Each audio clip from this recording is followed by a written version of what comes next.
Siema, tutaj z tej strony znowu Germano z kanału RaczejKonsolowo i dziś będę oglądał Tribeca Games Festival, czy Tribeca Games Showcase. A do końca nie wiem, czego się tutaj spodziewać. Nie wiem, czy to było rok temu. Chyba było rok temu i wydaje mi się, że tak gdzieś moja demencja starcza mi podpowiada tutaj, że coś tam się pojawiło, czego żałowałem, że nie oglądałem. Dlatego sobie gdzieś w moich notatkach zrobiłem, że w tym roku też chciałbym ten pokaz zobaczyć. Już widzę, że z godzinnego materiału 15 minut to był countdown, więc Devolver miał rację. Tak, uwielbiamy countdowny, jeśli chodzi o te showcase'y. I nie wiem, czego się za bardzo spodziewać, bo Tribeca to jest. Próbowałem sobie poczytać o tej instytucji. To jest firma, czy tam spółka założona przez Roberta De Niro, Altmana chyba i kogoś tam jeszcze, więc kilka takich głośnych nazwisk, jeśli chodzi o Hollywood. I stworzyli platformę do ukazywania wyjątkowych podejść w storytellingu, tak przynajmniej gdzieś ich stronka podaje, dając gdzieś tam platformę niezależnym twórcom, czy whatever, coś takiego. Więc jest to bardziej, bym powiedział, firma chyba, która jest kojarzona z branżą filmową i dokumentalną, bardziej jeśli chodzi o tę stronę rozrywki.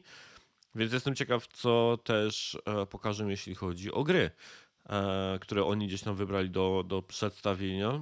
Czuję, że będą to raczej gry, które skupiają się bardziej na historii i opowiedzeniu czegoś wyjątkowego w kontekście fabuły, niż tak jak u Devolvera po prostu totalnie od zajebiste i od czapy gameplayowo produkcje.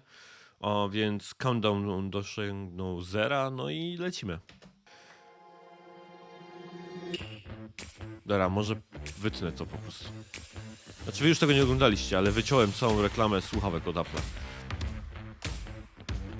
Gawankar. Thank you all for joining us for the second annual Tribeca Games Spotlight. Several of Tribeca's selections this year are second acts as well. Sequels that return to worlds or characters that we love, and fresh perspectives and new adventures. Some tell stories about family, cultural identity, and coming of age as a child, a teen, or an adult facing a world that never stops changing. They invite us to investigate mysteries and navigate familiar yet dangerous terrain, or simply just cook a meal with people we love. Others explore our fears about the future through dystopian tales of environmental ruin or technology run amok. But all of them offer us an opportunity to think, play, and challenge ourselves.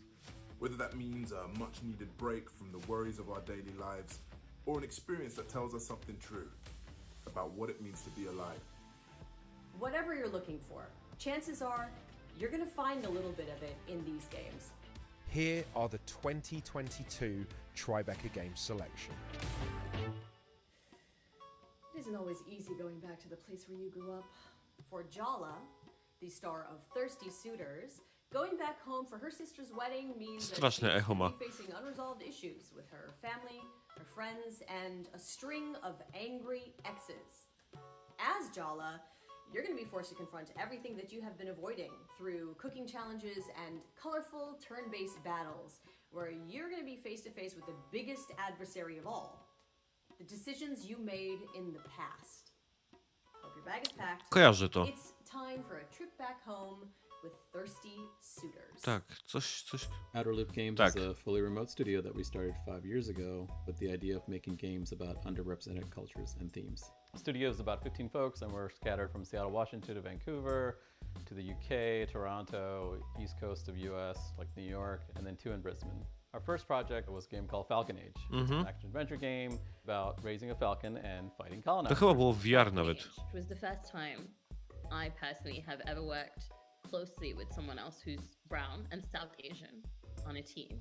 I'd been in the industry for about 8 years by that point, so that's actually pretty shocking when you think about it. And I think one of the great things about that for me was the kind of conversations you can have, the kind of work that you can do, and you're coming from a similar basis. Czyli and to będzie similar taki pokaz background and przegadany przez experience. deweloperów. That's why I was really Jeśli excited ktoś about working czeka on na this. zalew trailerów, to chyba nie tu. Hey y'all. You've been reckless with other people's hearts for so long, Jala. It was a matter of time before you wrecked your own. Morning, Ma. Thirsty Suitors is an action-adventure RPG about immigrant culture, resolving relationships, family pressure, and finding oneself. Timber Hill. Wales, our hometown. I still don't get why we're back here. Jala is an extremely relatable character for anyone who's really had that moment of moving away from home and then coming back. She sometimes isn't quite aware of the things that she's doing in terms of like hurting people. Maybe I should just call Tyler and get it over with. I mean, yes, Tyler's your ex-bestie, but she's also your ex. The ex. She's kind of a hot mess at the beginning of the game, and that sets up an interesting dynamic for the player to get to know each of her exes. Because your third grade boyfriend just walked in the door. Every time you battle one of your exes, they go into their own inner space, like a fantasy land. You look surprised to see me, Jala. Or are you just admiring the view? So the way we design combat is based on like a non-violent beating up of each other. What I consciously did was not to have any punches that connect. All the props are being used as thrown objects, or punches and kicks exist, but they only exist in the form of like a holographic fist that comes out. Okay. Come on, Sergio. Let's dance. Did I mention I spent a year abroad? I learned a lot of new moves in Milan. Trying to distract me with your chest hair is definitely cheating. When we started thinking about the visual inspiration, it was about coming up with a style that matched the lightheartedness and the theme of the game. I wanted to create artwork that felt light, that felt bold, graphic, with vivid colors. I love you, Jala. I have loved you since our hands met reaching for the same tub of lime green Play-Doh in 3rd grade. Love me? This is the longest conversation we've had in over a decade. I enjoyed the fact that this game is about reconciliation, because that's something that a lot of people don't get to do in real life. I'm sorry I came on so strong, Jala. I've had this fantasy of you in my head for so long. It's time I got to know the real you. I'm ready to move on if you are. I'm glad we figured that out. In a lot of families, food plays a large role in the culture and a large role in learning things from your parents and being able to pass those on. And it's a part of Jala's journey, being able to reconcile that relationship with her parents. It's an outlet for her to be able to do that on their grounds and, you know, reconnect with her culture. Jeszcze dodali do tego jeżdżenie na desce. Gaming session in our game is supposed to be really easy and accessible. I didn't want to make like this hardcore skate simulator. So the way I've designed the game is to make the players be able to do fun-looking things like wall run grinds and other acrobatic tricks on a skateboard without the complexity of button inputs. From where we're coming from, we're making this game that we want it to feel very familiar to immigrants and people of color and particularly like South Asians, so that they can see themselves. But I think it's also a very enjoyable act of like speculation and fantasy for anyone else, you know, come be part of this. We're making a role-playing game. Part of the pleasure of that is in inhabiting someone else and living their life. And I think that's kind of what we want to give players, this idea of being very grounded in Jala, this very specific character and her story and her personality, some of which is shaped by her culture and some of which is who she is.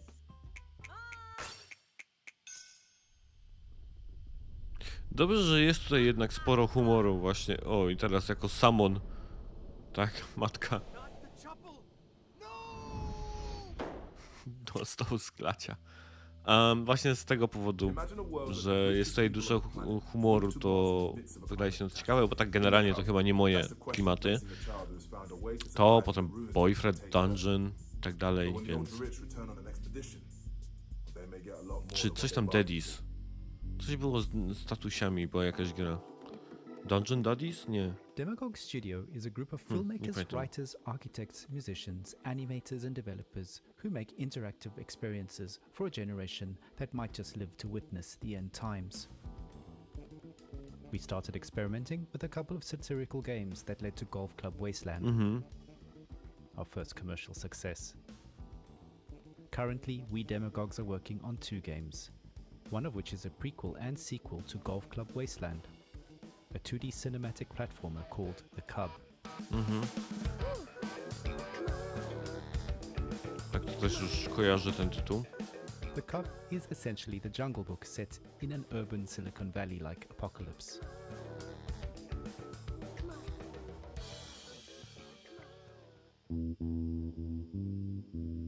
After the Great Climate Catastrophe, the ultra-rich have evacuated to Tesla City on Mars. The rest of us died. Strasznie dużo twórców obawia się When a Tesli. research mission revisits Earth, they spot a human-like mutant kid while playing golf. Upon discovering the cub, the science expedition turns into a relentless safari-like hunt. The kid ducks and dives through urban ruins. The little barbarian bastard has a plan. I'm the son of no one. I am the son of no one. While traversing this vibrant post-apocalyptic world, the cub wears a space helmet he scavenged from a dead Martian. The helmet airs Radio Nostalgia from Mars, a radio station based on Mars, streaming music and stories of Tesla City dwellers' memories of their former home, Earth. Radio Nostalgia from Mars.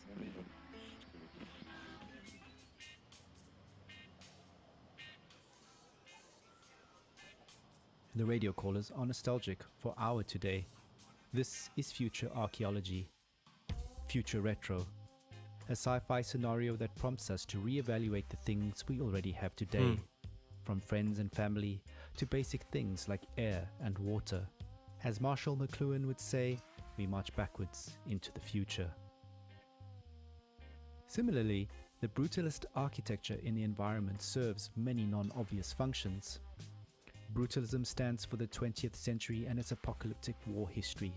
It stands for faith in large-scale progress through technology. Dają się tym deweloperom wygadać, jeśli chodzi o te materiały.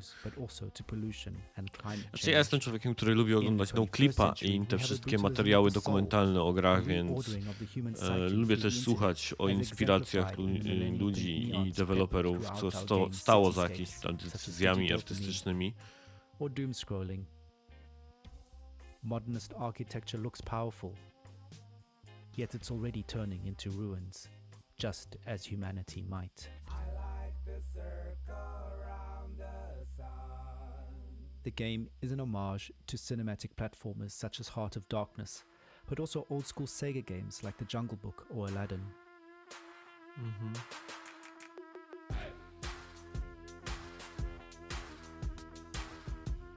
Też chyba non-violence, tak?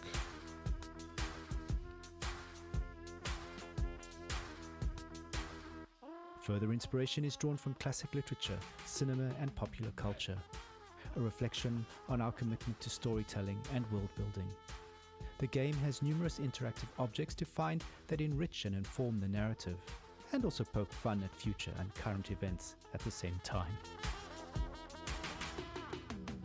Hopefully, the game will make people feel, open the players' minds, and thereby bring a change in global politics and a universal bliss for all humanity.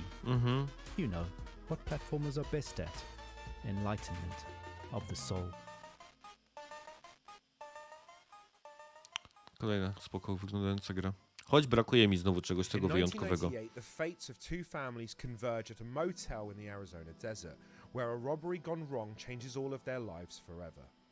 As the tale unfolds over the next few decades, To też step już into the kojarzę. shoes of multiple characters to decide how that night will alter the course of their lives through a unique art style featuring actors digitally integrated into a beautiful cinematic world. This is As Dusk Falls. Hello, I'm Caroline. And I'm Charu. We're excited to be here and we'd love to tell you more about Interior Night and our game As Dusk Falls. Tak, to kojarzę. Chyba nawet z Bartkiem to oglądałem na jakimś z pokazów. What do I owe you? Nothing. Your guests. Get it right back, quick. What in the world? On the ground now! I said get on the ground! As Dusk Falls is an interactive story. The decisions you make do have consequences.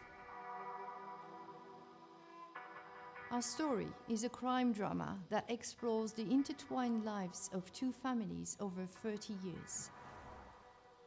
We have the loving family, the Walkers. So, what's next? License plate game?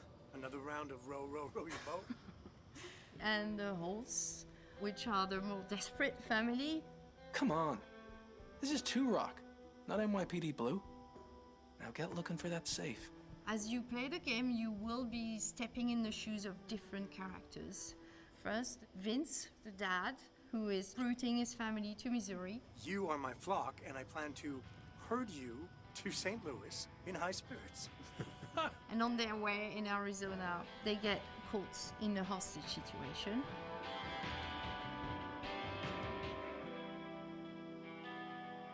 There's also Jay, who is one of the members of the other family, the hostage takers, so you get to understand the world from his perspective. Jay!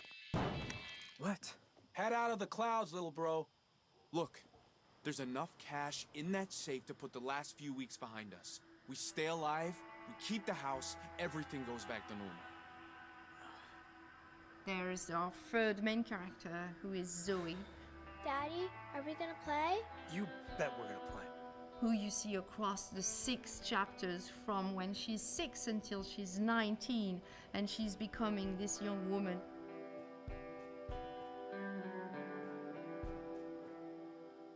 The visual art style of our game is unique, and it was crafted especially to tell this compelling story. It mixes beautifully painted 2D characters and sets them in an evocative 3D world. We filmed genuine and nuanced performances from actors to capture complex emotions and facial expressions. Players don't look at pixels, they watch people in all their humanity. When it comes about writing the story, we work probably a bit more like TV.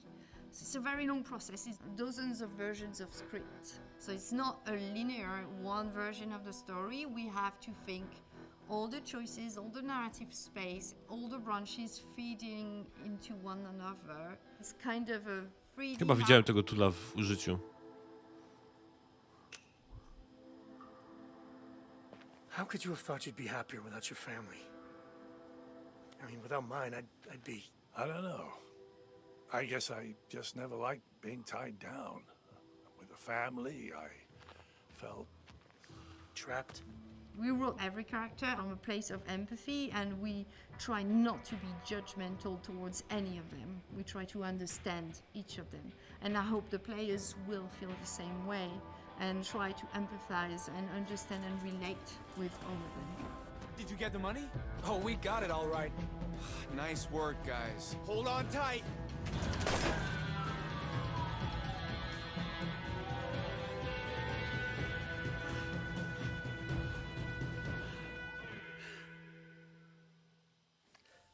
No.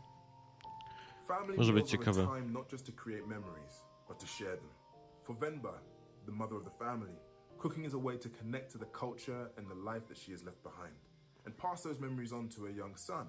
Each recipe she teaches him is not just a list of ingredients, but a piece of a much larger story about where he comes from, who his family is, and the challenges they face. Here's a Trochę dziwnie to wygląda, jak odbiega tymi oczami i ciągle czyta. How did you get started in game development? Well, basically, I took a quiz online to figure out what my career should be back when I was in high school, and after I did the quiz, it said I should be a video game developer. Okej. I tak właśnie budujecie swoją karierę. We were working on this project called Balloon Man. It was this Mega Man style boss rush game about this depressed superhero whose superpowers are only to make balloons. We were a couple of months into the project when Abby texted me this paragraph pitch of Venba. I remember the day I was eating at a restaurant with my mom and my sister.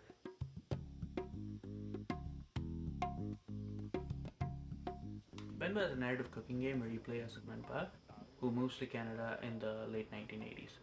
But during this move, her recipe book gets damaged. So as the player, not only will you be cooking various South Indian dishes to restore these recipes, but you will also be exploring the story of this family and the unique challenges that they face.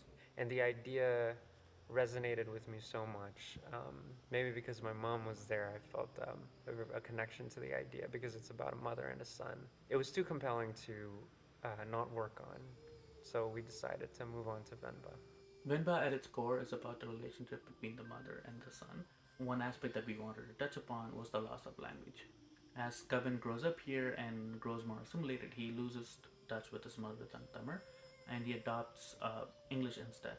So as a result, the literal communication between Venba and Kevin is quite broken. And you can see this in the recipe book given to Venba by her mother as well, because in the travel, the words and the pages get damaged, so as a result, the communication between generations there too is Czyli gotowanie jest minigierkami. Venba, who feels a lot of guilt for having moved to Canada in the first place, doubles down on the things she holds dear, like her culture, her language, her food, the longer she stays here. So it becomes really important for her to fix the recipe book, because for her that's a way for this link to persist across generations.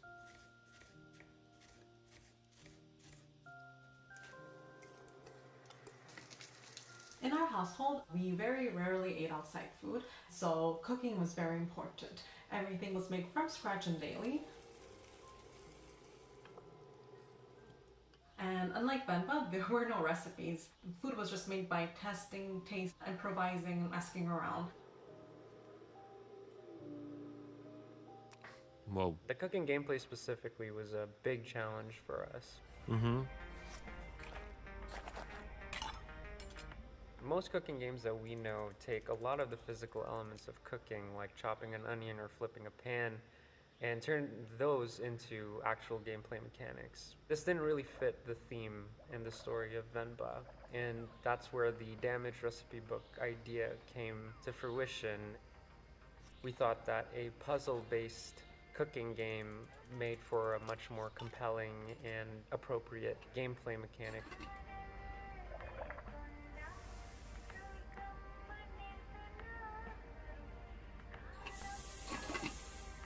I wanted the sound effects to be really realistic and reminiscent of a South Asian kitchen. I recorded like the dishware that we use, some utensils, just items from the kitchen.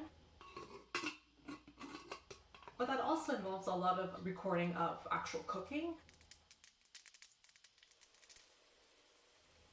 I wanted the sounds to be very nostalgic for those that grew up in a similar background.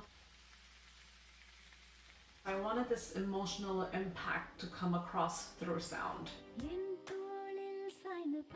The music in this game, it primarily comes from an in-game radio influenced by Tamil movies and music that were a huge part of my life growing up. And we took a lot of effort to make sure that the songs sound like something you would hear back home when you would turn the radio on. It was the hardest thing for me to choose what recipes get showcased in the game. It's impossible to do justice to the wide range of dishes and cuisines that we have. Instead, I just focused on what recipes would make for fun gameplay puzzles and what ingredients would this family have living in Toronto. Even though the story of Venba is pretty firmly rooted in Tamil culture, we think it hits on some pretty universal themes. The influences for this game, it primarily draws from the stories of the families that I see here, especially the relationship between first-generation parents and their children.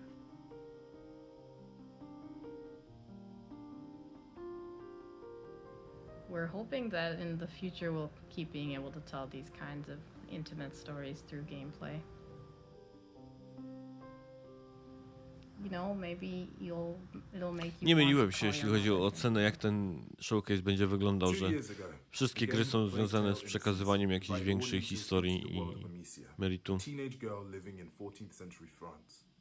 As Amicia, you had to use courage and cunning to protect your 5-year-old brother Hugo from soldiers of the French Inquisition. A, to ten, A Plague Swarms Tale. of rats carrying the Black Plague, and the supernatural evil coursing through Hugo's veins. Now, Amicia and Hugo are back in a new adventure called A Plague Tale Requiem. Get ready for hand-to-hand battles on ruined castles, thrilling adventures on the high seas, and yes, more rats than ever.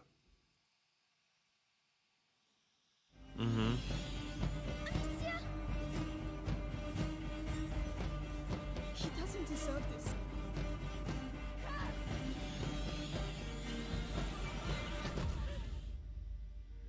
Qui est Azobo en fait? Azobo, on est un studio de développement indépendant. Et on l'est depuis le début et depuis toujours. Au départ, c'est 12 passionnés qui fondent le studio limite dans un garage. Évidemment, aujourd'hui on est 250, mais on a été rejoint par Jesus Christ, 250 osób pracuje w osobą. Des projets incroyables comme Microsoft Flight Simulator et Plague Tale Requiem par exemple. Is it? The bite, yes. They've locked the arena down. They let them die here. It's starting all over again. Plague Tale, c'est notre bébé à nous. C'est en tant que studio indépendant, c'est la première fois qu'on se lançait vraiment dans quelque chose on va dire de personnel, d'intime à l'équipe. On a commencé vraiment de la feuille blanche au départ. Donc on voulait un jeu d'aventure, un third-person action adventure. Et on s'est dit qu'en fait notre meilleure chance c'était de partir de notre spécificité de français en fait. On est dans un pays chargé d'histoire, Bordeaux est chargé d'histoire, on vit tous les jours dans des murs qui ont plusieurs centaines d'années. Et c'est quelque chose qu'on manipule avec justesse et ce qui nous a permis de donner au jeu une identité vraiment forte et de s'écarter un peu du côté héroïque fantasy et d'aller dans quelque chose de plus cru qui correspond exactement à la nécessité de construire une histoire qui s'ancrait dans le réel pour mieux partir dans le fantastique et dans l'émotionnel quand c'était nécessaire. I don't know what's happening to me, Lucas. I feel my mind going.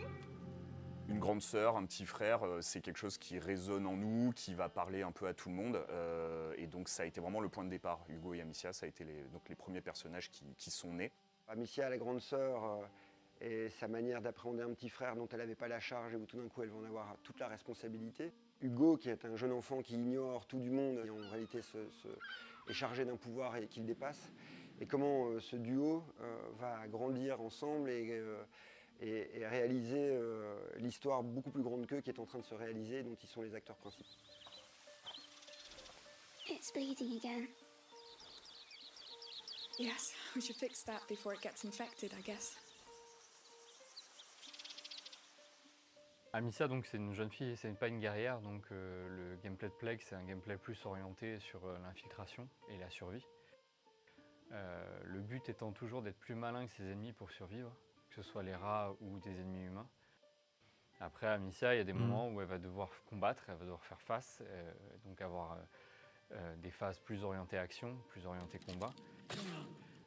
Toutes ces phases-là construisant un rythme narratif qui vient servir l'évolution du personnage, donc son rapport à la violence, son rapport au monde, à chaque fois est nourri par la variété de ces séquences-là.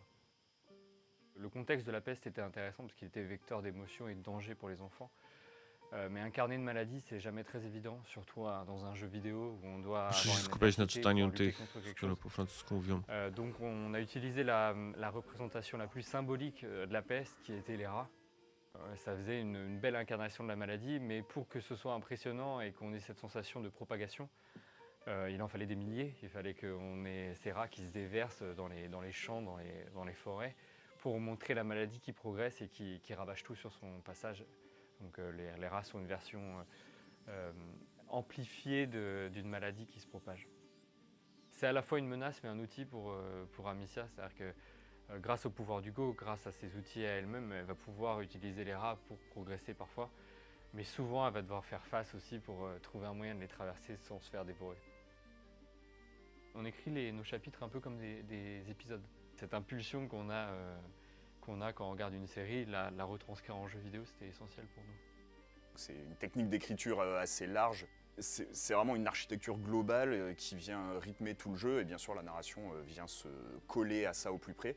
Alors chaque fois avec des challenges différents. Spoko, natomiast zanim zagram, to na pewno muszę jeszcze tą pierwszą część sprawdzić. Au niveau des dialogues, etc. Parce qu'on sait que dès que le joueur va rentrer dans une phase de combat, là il va être beaucoup plus focalisé sur ce qu'il est en train de faire. Donc c'est à nous de pondérer, de se dire ok, ce qui est important, on va aller le raconter plutôt ici. Ogólnie gry stealth to jest akurat mój konik, więc avec Kevin, enfin voilà, c'est une skoro discussion taki qui est jest fokus permanente gdzieś tam au ich fil des działań, 3 ans de to production, może to być coś dla mnie. You should sit down. Oh, so that's all you have to say? Come on. You can do better than that. You have a whole garrison here, why don't you really let yourself go? Stop. No! Do you see the situation we're in? We were just supposed to get herbs. Faire plein de projets nous a obligés à avoir des outils à la fois à la pointe de la technologie, mais très modulables. Et le fait d'avoir par exemple notre équipe engine à la maison, ça nous permet d'aller les voir directement et dire on a un challenge relatif au jeu qu'on est en train de développer et il nous faut un moyen de le solutionner. Et ça permet d'atteindre des prouesses comme par exemple les gigantesques hordes de rats qu'on voit déferler sur les villes dans les trailers ou des choses comme ça.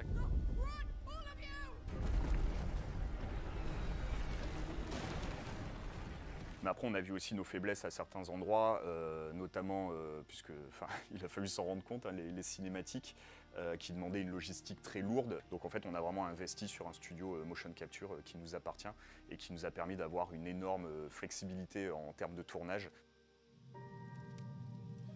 I don't know what's happening to me, Lucas. I feel my mind going. Donc Olivier de Rivière, notre compositeur, c'est quelqu'un qui amène énormément de choses dans le jeu. Et donc il arrive, il a plein d'idées. Et là, on parle vraiment d'émotion, on parle vraiment de comment colorer des scènes donc avec de la musique. Et il y a des moments où il nous sort Takie mini dokumenty są w tej Tribece pokazywane od każdym elemencie, od gameplayu przez historię po muzykę. Donc va falloir se battre un peu pour remonter nos trucs et accompagner sa musique parce que ça marche dans les deux sens.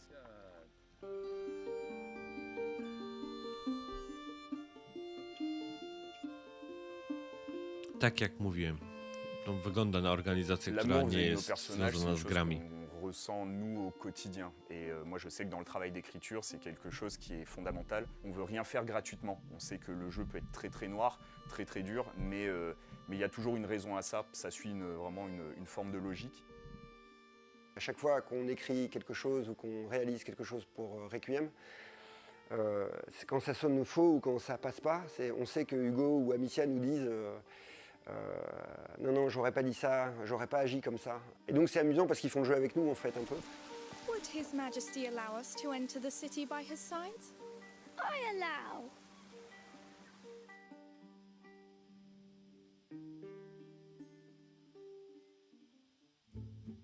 When Cuphead came out in 2017, the first thing people noticed was the distinctive cartoon art style inspired by the golden age of American animation where every frame was drawn by hand.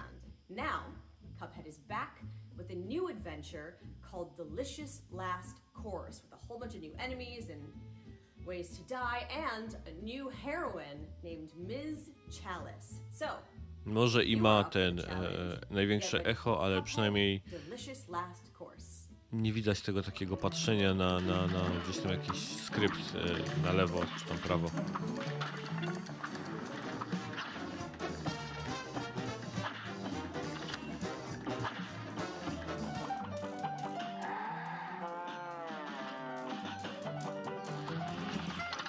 After the first game released, Holy shit, jak ta gra wygląda fajnie. To go back and revive some of the material that landed on the cutting room floor. Well, looks like it's bon voyage to our old pals Cuphead, Bugman, and the lovely Miss Chalice. They're off on their next adventure, this time to the fabled DLC Island. The Delicious Last Course is more fantastical cartoon action. It's a true second helping of screen-filling, boss battles, imaginative stages, and new powers. This new adventure and expansion lets us really give Ms. Chalice a chance to shine.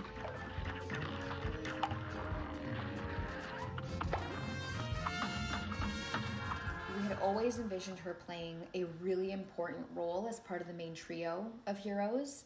This was our opportunity to further explore animation, music, gameplay homages, all of which we didn't Ciekawe, get czy to będzie in w the takim razie first kiedyś game. kontynuacja do Cupheada.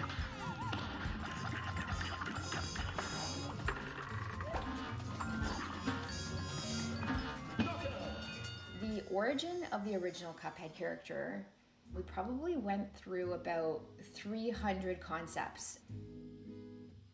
We began brainstorming in the 1930s tradition of giving inanimate objects faces and personalities. We really wanted to create a central character that could sit alongside some of the iconic joyful heroes we loved growing up, like Felix the Cat and Mickey and Bimbo.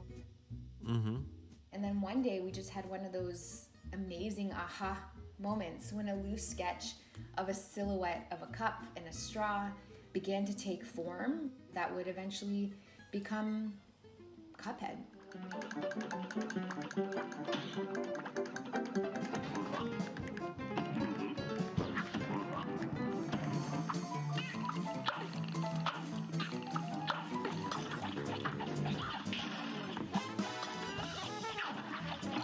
Having the chance to re-explore this world, to make something special for our fans while taking our time on the little details and making sure we're getting them just right. In so many ways, Cuphead, game and character, has been with our whole team through life's many changes. These characters have become like children of sorts, and getting a chance to take them on a new adventure to close this chapter of their story is just really exciting. For there's a new challenge waiting around every corner on the amazing DLC Island. A te DLC chyba jest na wszystkie platformy, nie? Czy też tylko Microsoftowe? Na wszystkie. 2016's Oxenfree introduced the supernatural coming-of-age story of a teenage girl named Alex and her friends celebrating the end of a school year on the mysterious Edwards Island, contemplating their futures and accidentally opening a ghostly rift. Oxenfree. Oxenfree 2 Lost Signals brings us a different kind of coming-of-age story, one about Riley in her 30s facing the choices she made as a young adult and figuring out what comes next. This is Oxenfree 2 Lost Signals. Welcome, welcome. First, we're gonna have a little fun tonight, folks. Residents of Kamina reported strange interruptions in their radio broadcasts over the phone. 1-1, I need visual confirmation of the clouds above Edwards Island. Over.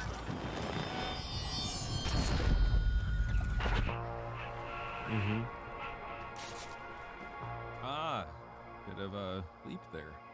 We could climb down here. Also, it might take a little longer. I just don't think we can make the gap. I can make it, probably.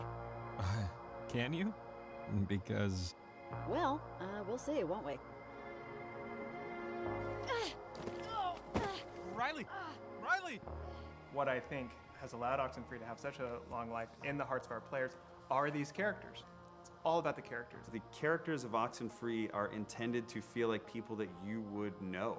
You're invested in their well-being. The issues that they deal with are ones that everybody can relate to. What does it mean to lose somebody that you love? What does it mean to be entering a new moment of your life that you're totally unprepared for? It's open-ended enough that you can always ask yourself, what would I do in this situation? Watch your step. I don't think this was meant for tourists. It's sort of pretty. Pamiętam, zacząłem grać w Oxenfree właśnie przez ten system dialogowy. Został mi sprzedany przez chyba Marka Browna w jego materiałach. Co było w nim wyjątkowe, to jest to, że nawet jeżeli się nie odpowiedziało na pytanie, to również było brane przez grę jako jakby walidne dane, tak? The first game really tight kind of focus on a few classmates. This game is about Riley coming home and interacting with Jacob, who is somebody who she went to high school with, dealing with her father, dealing with a whole host of new characters that are along this coast. If you know the tunnels well enough, you can walk to and from practically any point in town completely underground. Have you been down here before? Me, personally? No. Some of the kids do, or did, in high school. They crawl in here, light a fire, make out, or whatever. But I'm too little a fan of small, dark spaces to really see the desire. I'm really looking forward to people playing with Jacob, who is their kind of main counterpart throughout the game. You take a look at Jacob. He's got this questionable facial hair. He's got the hipster hat. Funny how just a little light makes everything both less and more spooky. Weird, right? And his animation also gave him that laid-back kind of, hey, I'm just hanging out here in the woods, you're not being creepy. Jacob actually has direct ties to the events of Oxenfree 1, and particularly the history of Maggie Adler. Maggie was the woman that first kind of discovered what radios could do. She was the one who was kind of tied to the events that really kicked off the whole story. Hey, if you're on this frequency, Yes? my mom used to tell me stories. That's why I'm calling. Because one of the stories was about tonight and the things that are going on. The cool thing about the radio is that it opens up a whole different axis of exploration to the player. It's not just exploring Edwards Island as a space, it's exploring Edwards Island as an infinite number of kind of radio frequencies. Certain objects in the game will resonate with certain frequencies.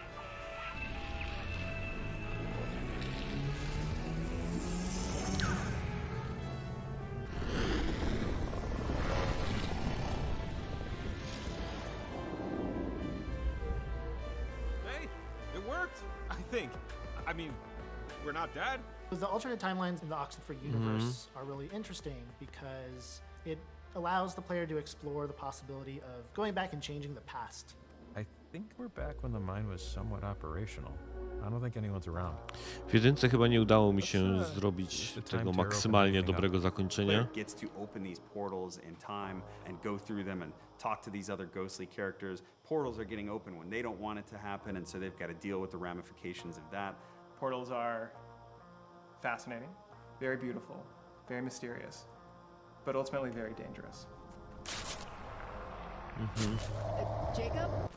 The stakes are very high for this one. One, we've got a new set of antagonists who are actually actively trying to open a portal on their own for some nefarious reasons. But two, while that is happening, we're seeing tears in time. Those tears are allowing things from completely other timelines to start coming in and out of our timeline. It's going to be much less about some localized little thing in this town, and it's more about the fabric of time and space kind of melting down. I mean, look, when you're messing with the time-space continuum, that's just a bad idea. Riley, come in, Riley. Can you hear me? Riley? Riley, are you there? Tam przy jedynce to chyba chodziło coś o jakiś statek czy łódź, która została zatopiona. Duchy z tej łodzi, tych pasażerów, którzy zginęli, się tam jakoś mścili. In Immortality, created by Sam Barlow, full transparency, I'm a huge fan of his previous games, Her Story, and Telling Lies. You don't just find one, you find 3 unreleased films spanning over 3 decades, and they all star Marissa Marcel, who has since disappeared. So, can you watch footage and behind-the-scenes clips and interviews to piece Trochę ten together pomysł the zaczyna już history być of stary. Marissa Marcel? This is Immortality. Ja rozumiem, Her Story było ciekawe, ale... What is your name? Marissa Marcel. First heard about Marissa Marcel in 2015. I was at a party in Hollywood and I was listening in to these old guys, writers, producers who were big in the 70s. They were swapping war stories, gossiping, and one of them brings up the story of Marissa Marcel, this actress who shoots 3 movies over 3 decades, and how none of the movies ever comes out. I was interested, and after the party, I went home and I Googled and found very little of anything online, but I was intrigued, so I continued to dig and attempted to find something more concrete. Now, we know you from the movie that you just finished shooting. It is finished, right? Yeah, it's finished. Yeah. If you don't know, it's a bit of a fairy tale. So Arthur Fisher, the great director, who you probably know from his movies such as Marion and The Man Who Dreamed, was casting for his new movie, Ambrosio. And so instead of casting a recognizable face, he wanted to find some fresh talent. So he put the word out and saw, how many was it, 10,000? I think it was over 20,000. 20,000. He saw 20,000 girls, and long story short, he picked you. Yes. 2 years ago, we were approached by an anonymous donor who handed over this huge cache of film. In it was footage from rehearsals, behind-the-scenes B-roll, and completed shots from the shoots. As far as we can tell, this is everything that remains of the 3 Marissa Marcel movies. Before I go, I would like some token of our friendship.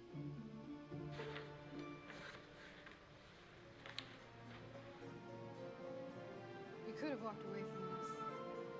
We brainstormed how best to use this footage, how to make it available to the world. Co ciekawe jest So akurat. first we very carefully cleaned and scanned all of the film, digitizing everything.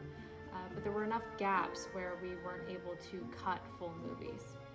So we took some of the ideas from my earlier games, Her Story and Telling Lies, the idea of a more exploratory way of viewing film stories, and we built on that.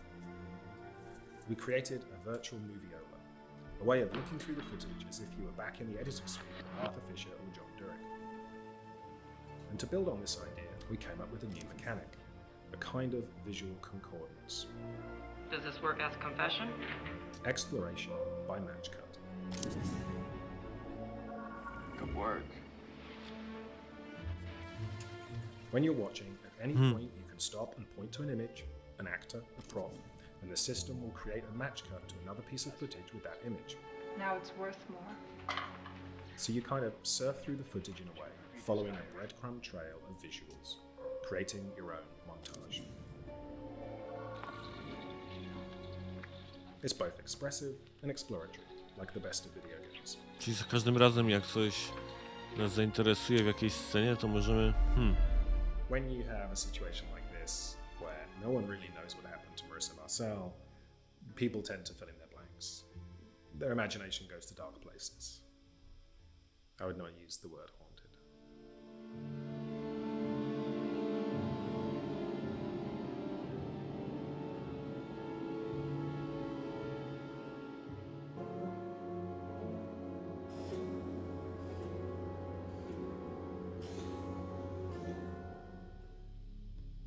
Do you ever wish you lived in a simpler, safer, more optimistic time? To jednak było ciekawe, te Immortality. Zacząłem ten materiał od tego, że Her Story już się trochę przejadło, jeśli chodzi o tą formę. A to wygląda dosyć świeżo. He is a contestant on a reality show where viewers are secretly judging his every move. When Trevor learns the truth from a rogue technician, he goes on the run. But how do you escape in a world where everyone is always watching? To jest to, co było pokazane na...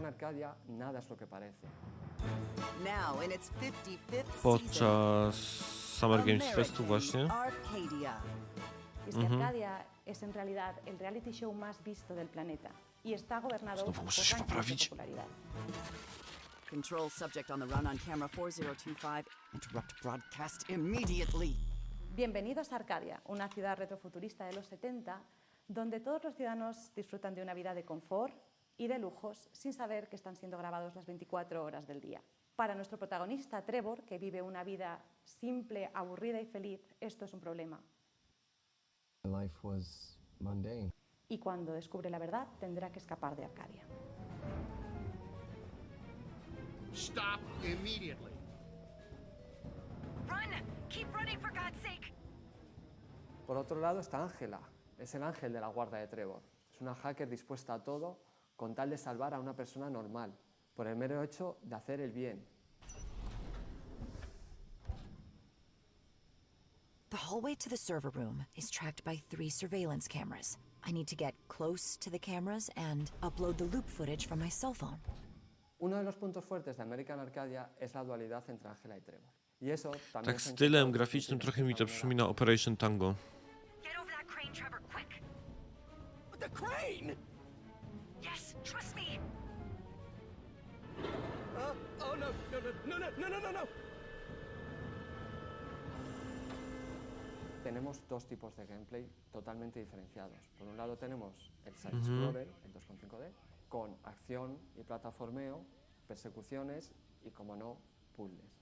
Por otro lado tenemos la jugabilidad en primera persona, con un tono un poco más pausado, que nos lleva a experimentar mecánicas de exploración, sigilo y hacking, usando siempre los puzzles como parte central de la jugabilidad.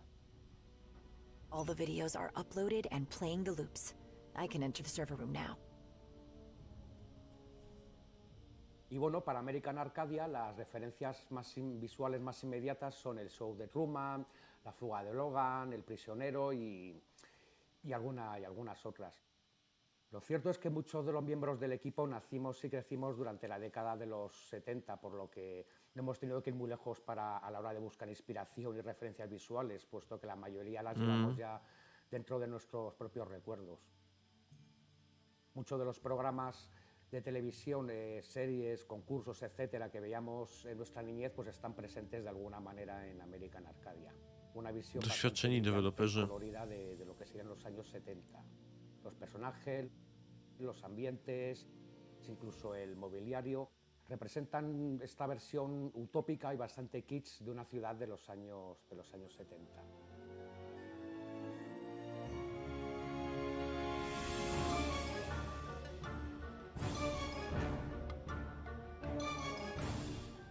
Siempre me gusta tener un tema principal para el juego y diferentes leitmotivs para los diferentes personajes que se van uniendo en una única banda sonora donde se van mezclando y representarán los dos mundos, tanto el de los 70 como el del futuro, Hiszpanię, tak? mezclando Teraz nie elementos pamiętam dokładnie. electrónicos y orquestales. Hey, hey, I can't see anything Call of in the here. Scene to też było od nich? Jeez, man, just hug your teddy bear real tight while I try to turn on the lights, okay? Okay, is that better? Now, let's try to find a way out of here. Trevor, are you wheezing? You're in terrible shape, man. Don't you get any exercise at all? No, not since PE in high school. Because of my metabolism, I don't easily gain weight, so I don't usually do any. Okay. I'm not here to judge your lifestyle or your dietary habits. Just save your breath and keep going. In American Arcadia, what we want to tell is that you don't need to live just for getting likes on social networks. Just do the things that make you happy. You don't need to care about what the others think.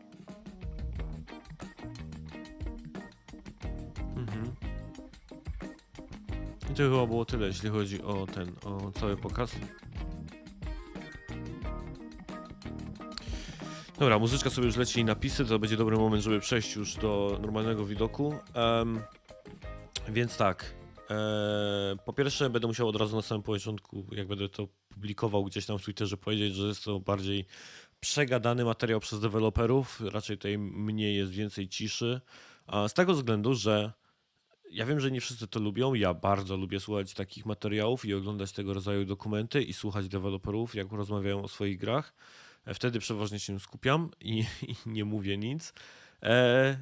Szkoda tylko jedno, że nie było tutaj żadnych zapowiedzi, choć z drugiej strony pewnie taki był cały pomysł na ten showcase, że to miało być przekazanie właśnie takiej większej dawki informacji na temat twórców, ich podejścia do tworzenia gry, co chcą przekazać daną grą, co znowu łączy się z Tribeką, czyli z tą organizacją. Czy ja na cokolwiek z tego czekam? The Cup wygląda fajnie, choć brakuje mi tam czegoś wyjątkowego w tej grze. Znaczy każdy z tych tytułów wygląda interesująco, ale nie wydaje mi się, że był którykolwiek z nich nawet takim, który bym sięgnął tak momentalnie. Byłoby takie Plague Tale, gdybym zagrał w jedynkę, natomiast najpierw musiałbym ograć jedynkę przed dwójką. Aczkolwiek każdy z tytułów jest na pewno w jakimś stopniu interesujący i powinien się komuś spodobać, bo wyglądają to po prostu na fajne gry, które przekazują też sobą coś więcej niż tylko swoją gdzieś tam fabułę. No i dobra, to by było tyle. Kolejny gdzieś z tych showcase'ów za mną. Jak zwykle czekam na wasze komentarze i opinie i do następnego. Teraz chyba będzie Xbox, tak mi się wydaje, wieczorem. Na razie. Ty.